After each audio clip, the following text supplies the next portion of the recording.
So with that in mind, we're going to move swiftly on to our second panel of the day, Navigating the Road to COP28, Decarbonization Unveiled, which is designed to shed some light on how organizations are working towards net zero emission targets. Well, I'd like to invite to the stage our panel of experts for this discussion, Ahmed Al Zeqri, Group Manager, Carbon Reduction at DP World, Ayman Ismail, Vice President of Industry and Business Development at Schneider Electric Gulf Cluster, and joining us virtually, Engineer Ibrahim Zu'bi, Chief Sustainability Officer at ADNOC. It's also my pleasure to invite to the stage, please join me in welcoming BEEAH's own lead engineer, Nouf Wazir, who will be moderating the panel.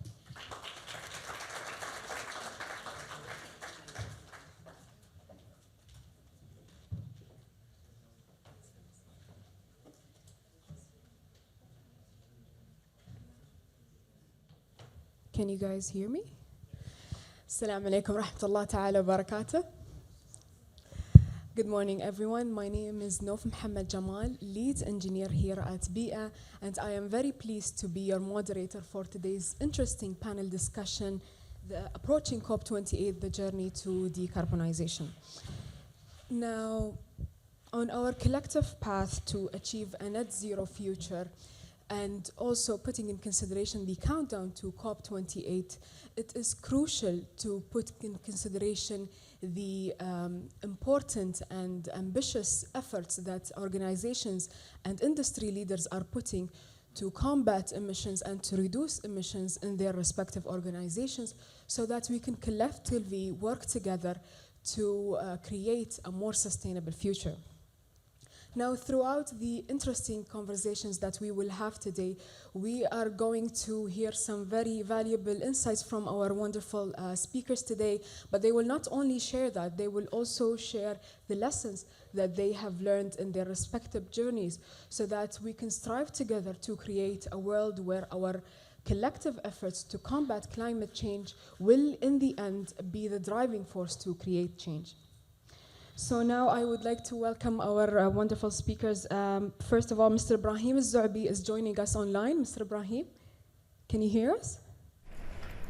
Assalamu alaikum, good morning, and I do apologize for not being in person in the amazing BEEAH HQ, but I've been asked to join an executive leadership meeting at 12, so I apologize. Thank you for being here, Mr. Ibrahim. Mr. Ibrahim Zu'bi is the Chief Sustainability Officer at ADNOC. Now, Mr. Ahmed Al Zeqri is here with us, the Group Manager of Carbon Reduction at DP World. And also joining us here is Mr. Ayman Ismail, Vice President of Industry and Business Development at Schneider Electric. Thank you for joining us. So we would first like to address the questions to you, Mr. Ibrahim. ADNOC has recently announced that it intends to reach net zero by 2045. How is ADNOC reducing emissions to achieve this goal? Bismillah ar-Rahman ar-Rahim. Thank you again for having me.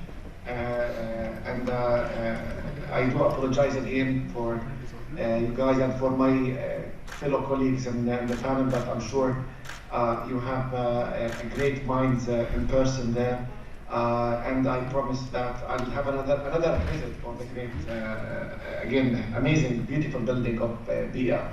So at ADNOC, we are focused on ensuring that each unit of energy has less carbon than the last, and that's very important for us. So with this in mind, it's critical that we continue to provide the energy the world needs while ensuring long-term sustainable growth. And that's technically what ADNOC stands for within the UAE and outside the UAE. So part of our new business model now is to include, when it comes to sustainability and to zoom into your question on the net zero by 2045, is to include an initial, to have an initial allocation of $15 million to invest in priority projects to help us to achieve the net zero by 2045. So we have a target of 2030, 25% by 2030, and such projects include doubling our carbon capture ambition to 10 million tons per annum, working with customers to support their decarbonization journey, by looking at potential of clean fuels such as low carbon hydrogen and ammonia, while building a footprint of renewables for sure through our work in Masdar. So, and to do that, we enhance our investment in a new, cleaner energy solutions through new partnerships and our investments again in Masdar, another future energy company, one of the largest renewable companies in the world. As you know, Masdar started in 2006 and is now present in over 40 countries across 6 continents, and as committed or is committed to invest in worldwide projects with a combined value of $30 billion. And this is where our renewable energy arm. So investing in the energy transition includes all of the above, and of course, when we look at net zero future, when we look at it, it must make good business sense to realize the sustainable investment. So this is how we look at it. This is how we approach it. We have a target. We have an initial budget for it. We started investing in different decarbonization projects, as well as future-proofing the company and the country by investing in clean energy via Masdar.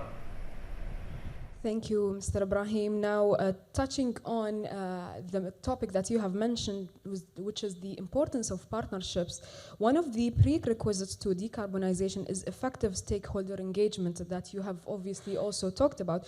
So can you give us some more details on how is ADNOC leveraging partnerships to accelerate its climate action?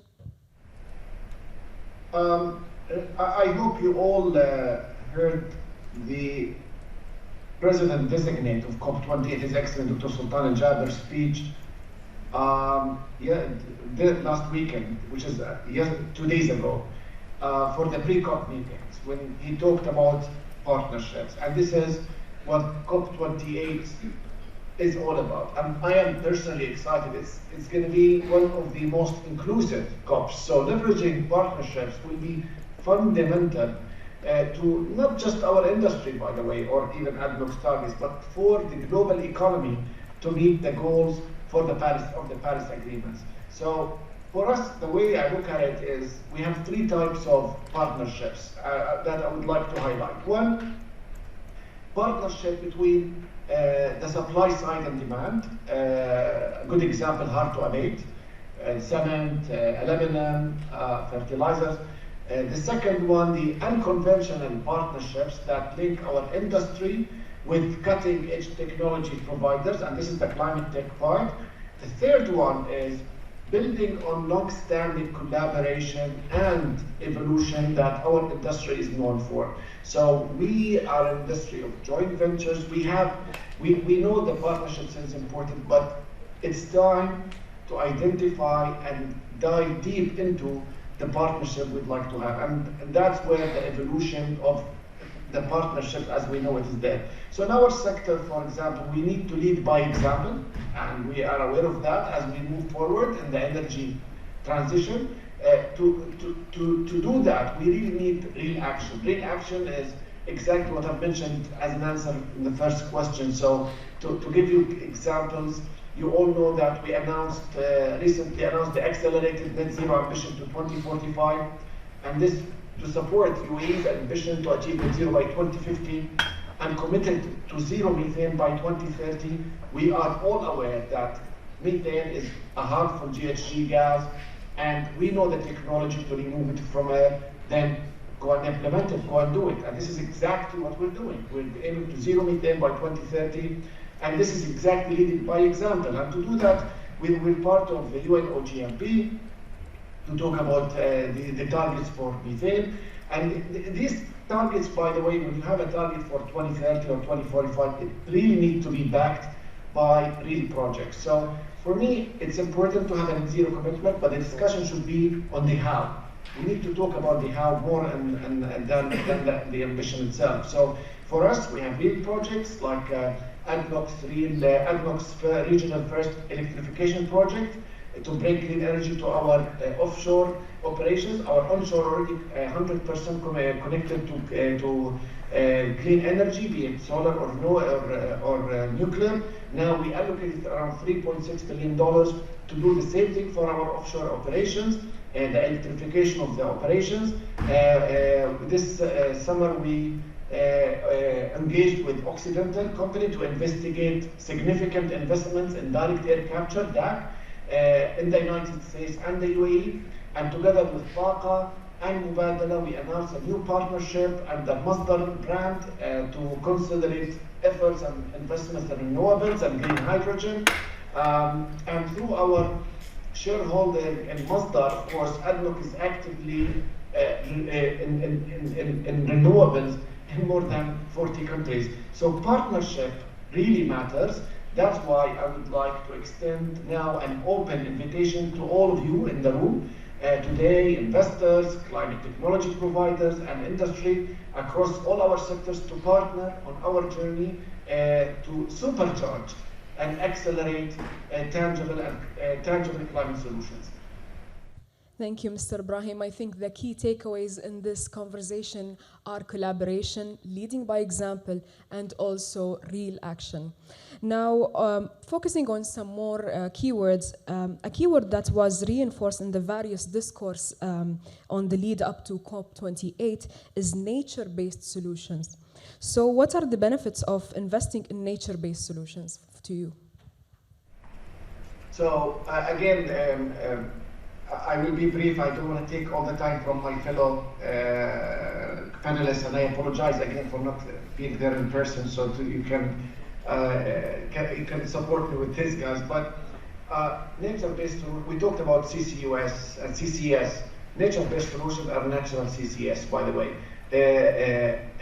It's nature-based solutions are actions to protect, sustainably manage, and restore natural ecosystems in ways that address climate change and promote biodiversity. So it's a no-brainer if you ask me, and we embraced that concept from day one when we look at the way we run our operations, but also through planting mangroves across Abu Dhabi, helping to restore the natural carbon sinks.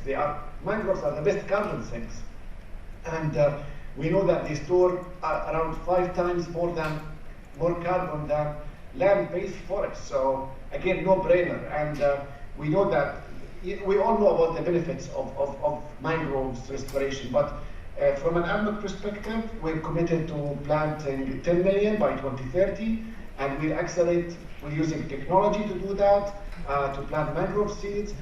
We planted so far 2.5 million, successfully grown mangrove seedlings using drone technology, a homegrown UAE startup that help us to accelerate the planting. So when I talked about partnerships, the UAE startup, technology, budget, nature-based solutions, and this will help for sure the UAE ambition to plant 100 million mangroves by 2030. So this is, again, partnership.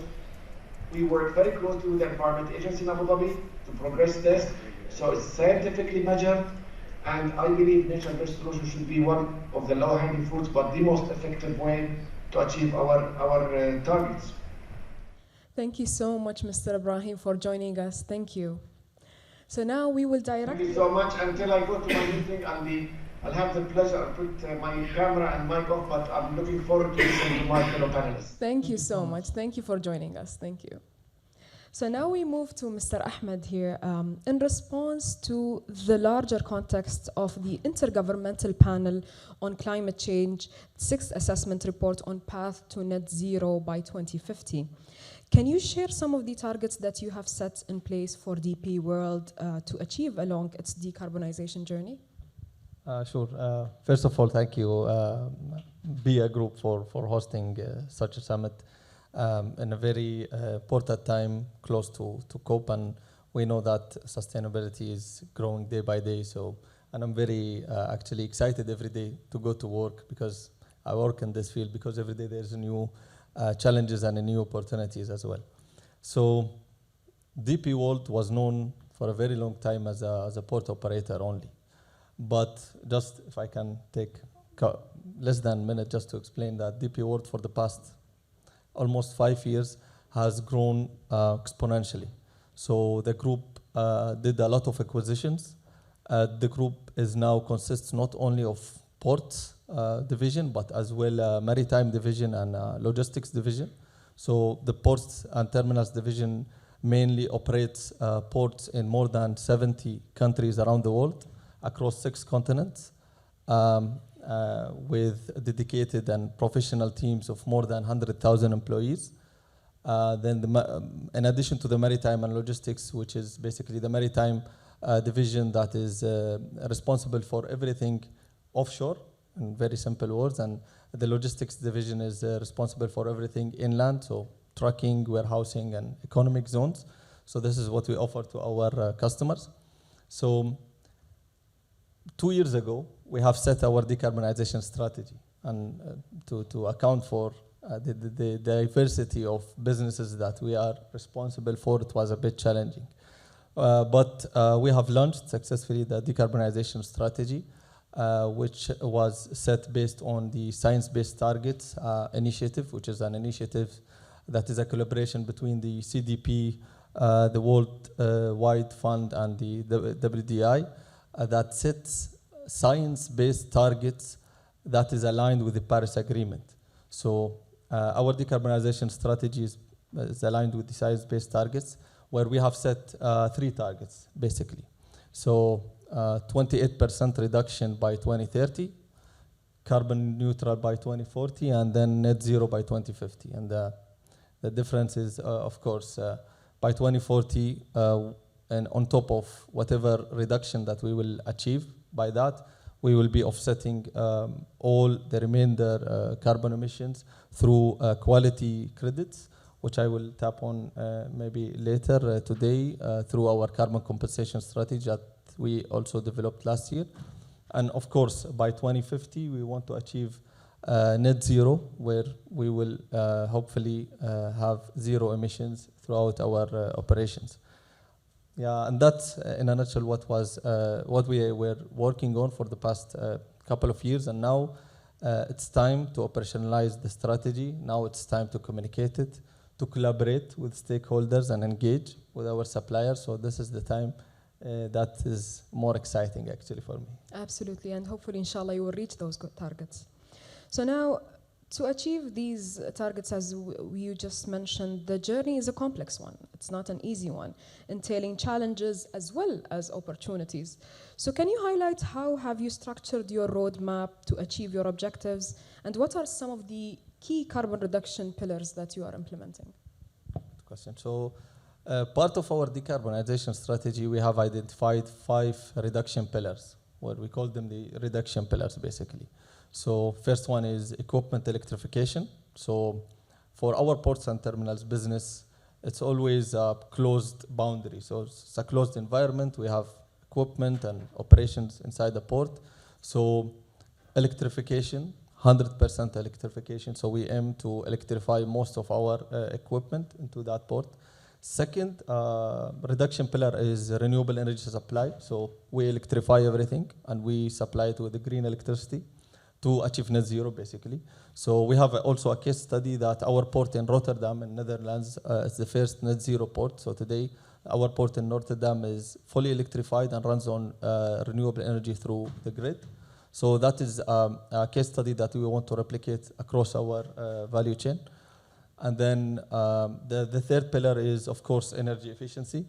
And I think Ayman will talk a lot about energy efficiency at Schneider. So energy efficiency is crucial because it's actually a lever to decarbonize.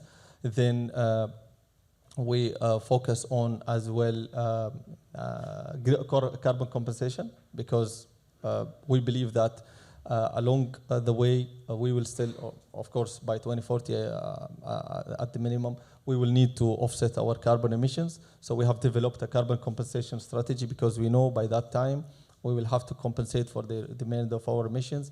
So we build a whole carbon compensation strategy that focuses on a mix of nature-based solutions and technologies and also a mix of either investment in early stages or offtake from the spot market or collaborate with technology providers.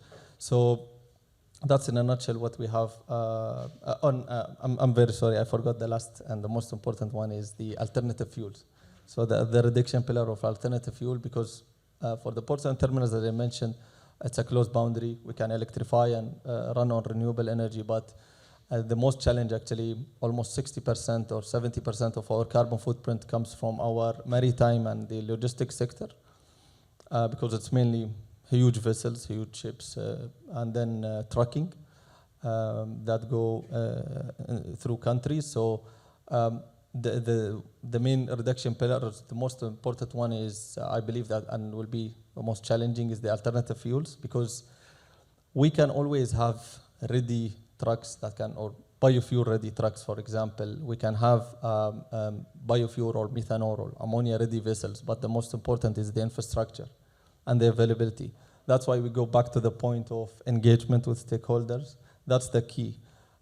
Green corridors and many other initiatives that it's been discussed today. So it all goes back to collaboration and all goes back to engagement. So yeah, that's in our reduction plan. Absolutely, absolutely. I completely agree. And I think tapping on what the other panelists have mentioned, there are a lot of things that we can say in theory, but implementation is the key here. Implementation is the most important part. So now, Mr. Ayman, at Schneider Electric, you have set a clear commitment to decarbonization. Can you share some of the key targets and milestones at Schneider Electric, and also how often do you assess and review these targets and milestones? Sure. So first, thanks BEEAH team for the invite, Engineer Khaled for us and the team, really appreciate it. I was asking for us if we can copy the Sustainovation Summit trademark in our COP panels, but we'll not do that. But congratulations for a first successful event. And sorry, Engineer Nader, for giving you our back. We'll not do this at business for sure. So thanks to your question. So I think we defined a 3 levels approach when it comes to decarbonization. It starts with what we call strategize, and then moving to digitize, and decarbonize will come at the end as a normal result if we do that.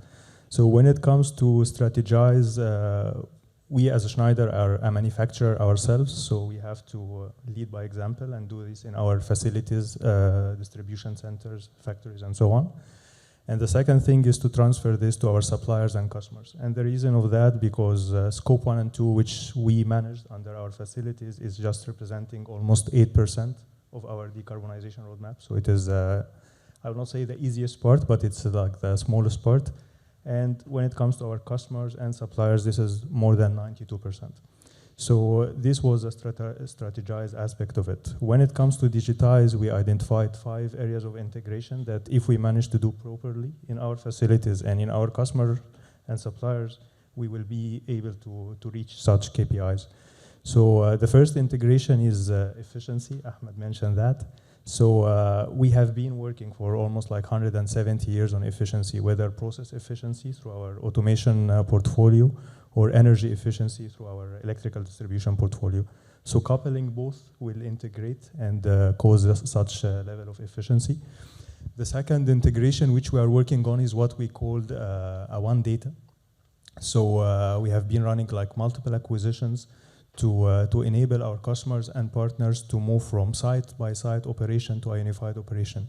This unleash, and in the first panel there was questions around AI, etc. When you do that, this unleash the power of AI, and this unleash as well the power of benchmarking. One of our flagship projects that we are proud of was with ADNOC, the ADNOC Panorama, which we did with our partners PI and FEVA. The third integration is what we called a digital twin, and honestly, we believe this is the hardest integration to happen. So, which is coupling the design and build with operate and maintain. I think Khazan referred to that. So we believe that sustainability equation is missing here, because when we design and build, we leverage the technologies we have today. But when we operate and maintain, we operate and maintain in the future. And normally the OPEX spending are much less and available for during the operation and maintenance. And this is where we struggle in modernization, retrofitting, adopting the new advanced technologies in our operations later. And when you see the commitments, which is becoming like a 2030 commitments, the 43% reduction, this means that what we design and build today should be net zero ready. And honestly, this is one of the biggest challenges that we are trying to untap with our customers and partners. The fourth integration is to move from opportunistic supply to a decarbonized supply, the way we see it. So at every moment of operations, you get the least carbon footprint, hopefully the cheapest carbon footprint as well. So this is the roadmap of integrations we are doing. So to put this in practice, we had identified 4 main KPIs to decarbonize. The first one is touching the education, because awareness is key. So we are committed to train 10 million people on sustainability. We launched an online platform free of charge. We call it Sustainability School, which we are working on increasing its adoption. So far, we reached around 4 million. So we are accelerating the launch of that. The second thing is access to green energy to 50 million people. And we just launched our Q3 results, which is we are almost at 40 million. The third one, which is the most, I can say, hard work one, is a 14 gigawatt green purchase, green PPA. So we are doing this on behalf of our customers. We are doing this on behalf of our partners to decarbonize their journey.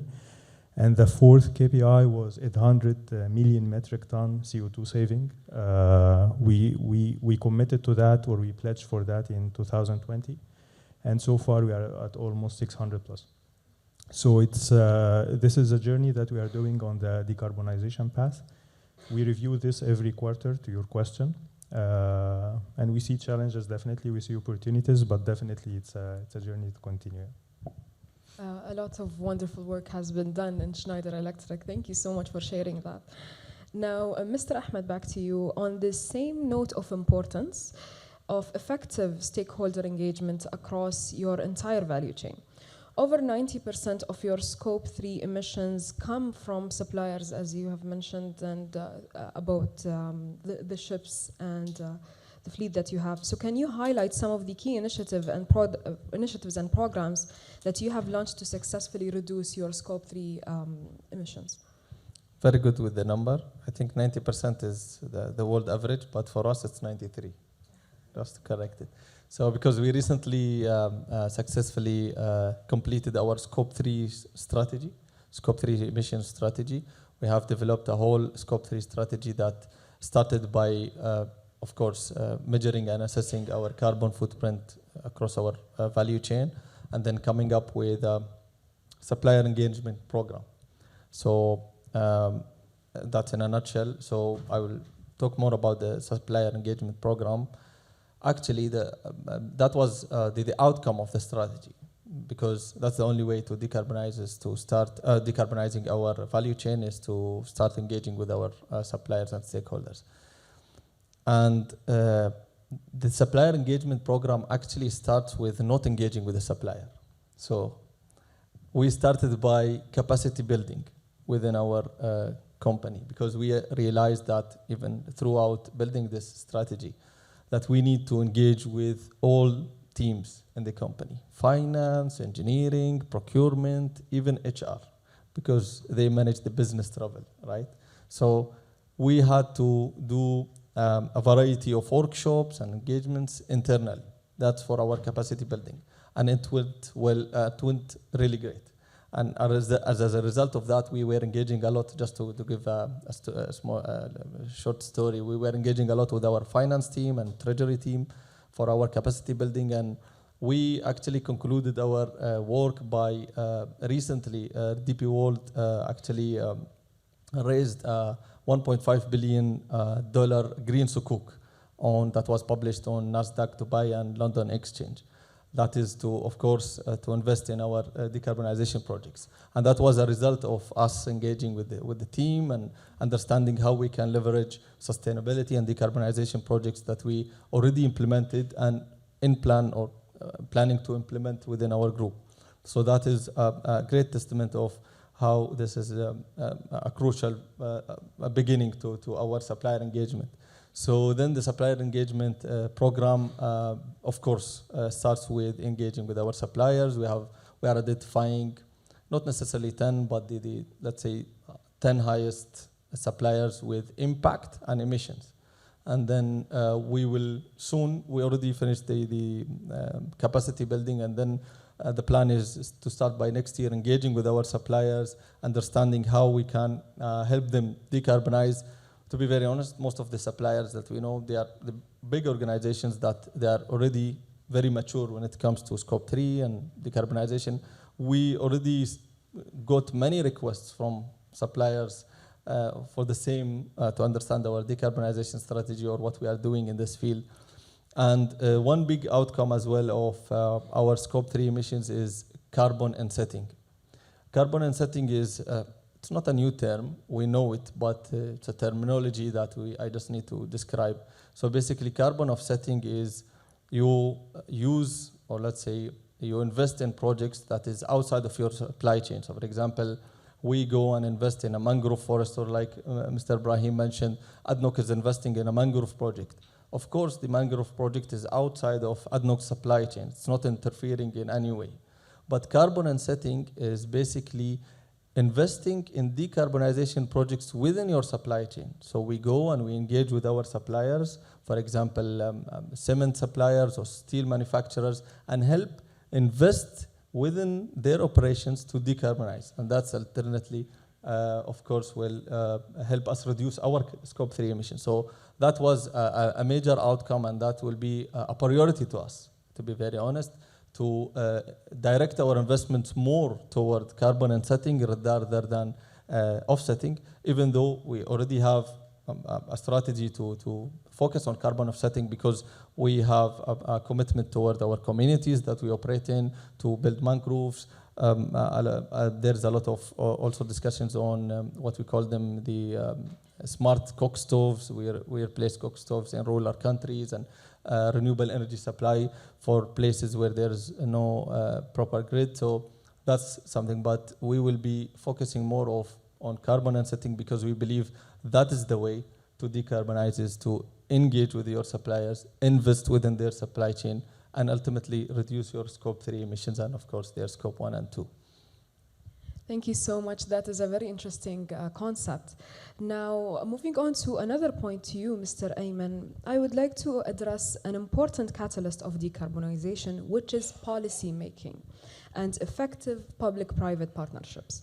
So from your experience, how can we advance policy making and accelerate public-private collaborations to achieve our goals?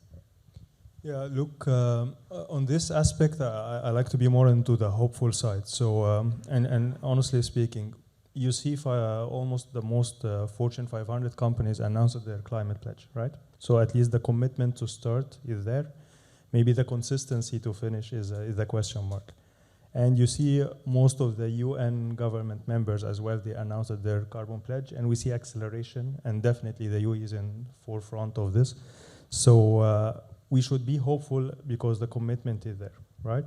I think the question is around consistency and how we make sure that during this journey, because it's a long journey, it's up to 2050, we are addressing the challenges and the struggles, right?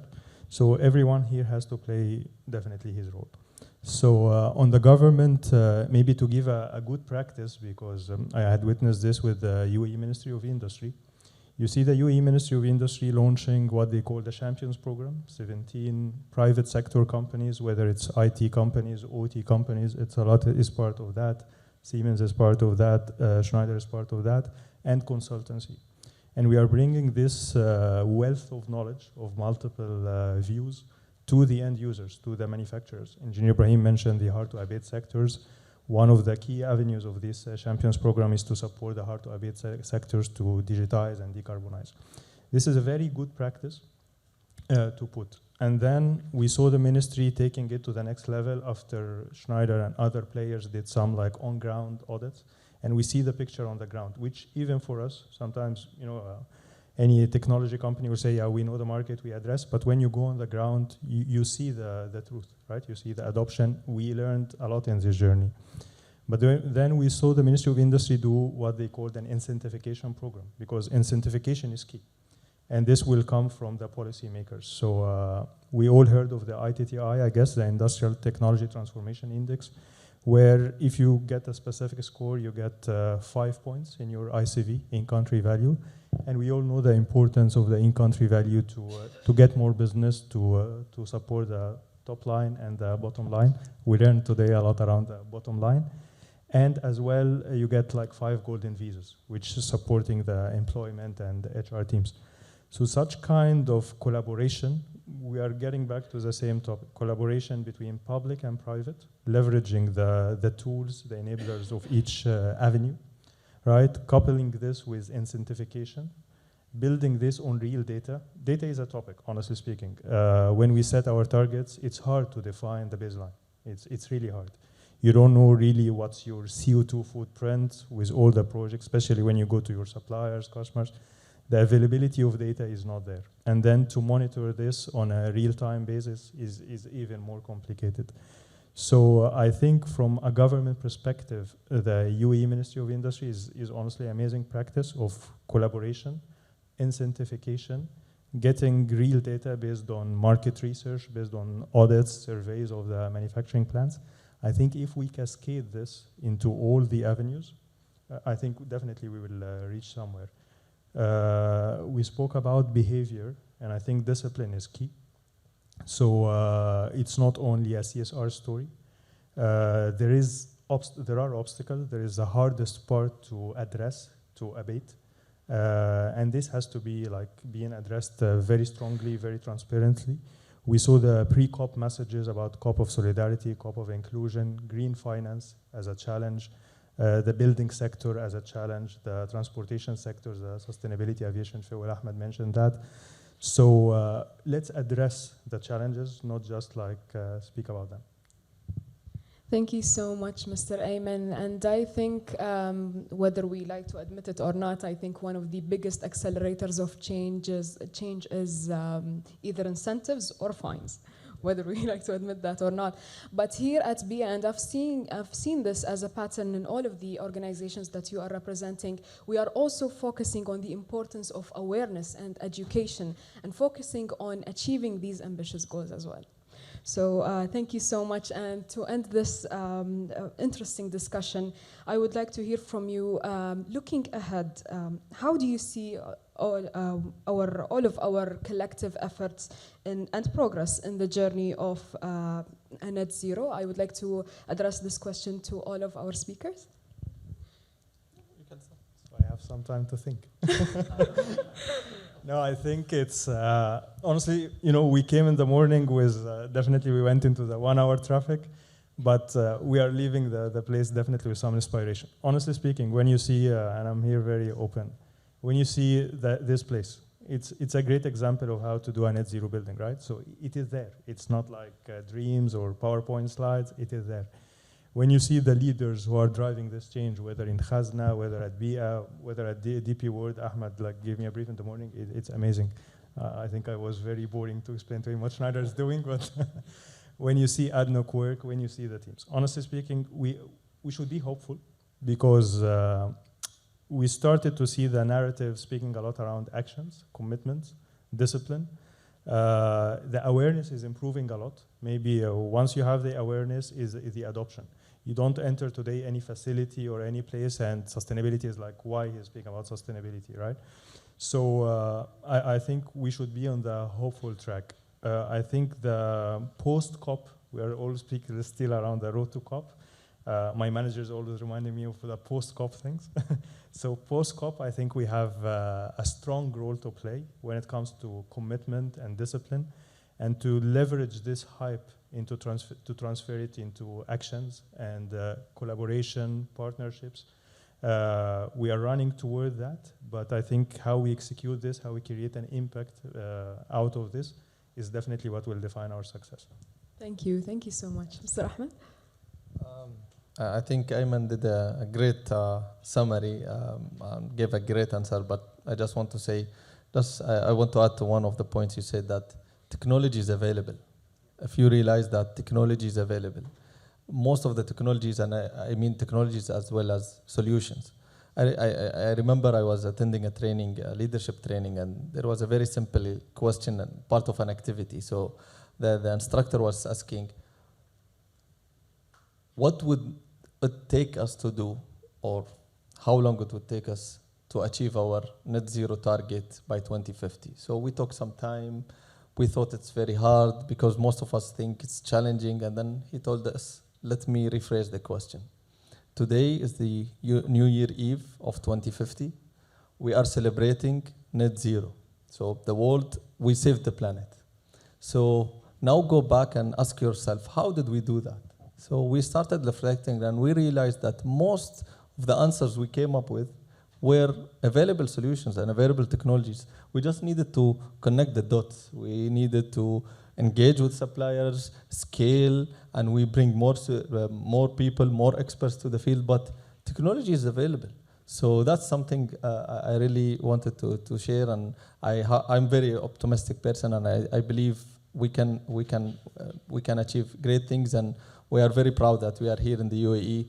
And I'm also a great believer that this will be a very special and unique COP, hopefully, next month. So that's a summary of how I look at it. Inshallah, inshallah. Thank you so much for our wonderful speakers today. And to wrap up this session, I would like to open the floor to our guests and the audience if you have any questions. I think we did a great job. Maybe. Yeah, see? I think they need a break after 2 hours. Sure, yeah. Yeah. So, any questions? Thank you so much for having us. Thank you. Thank you for coming.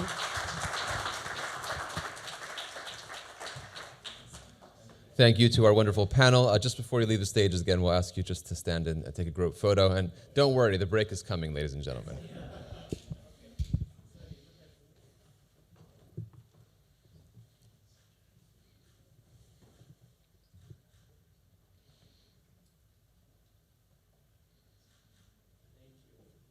Thank you once again to our panel, and thank you, Nouf.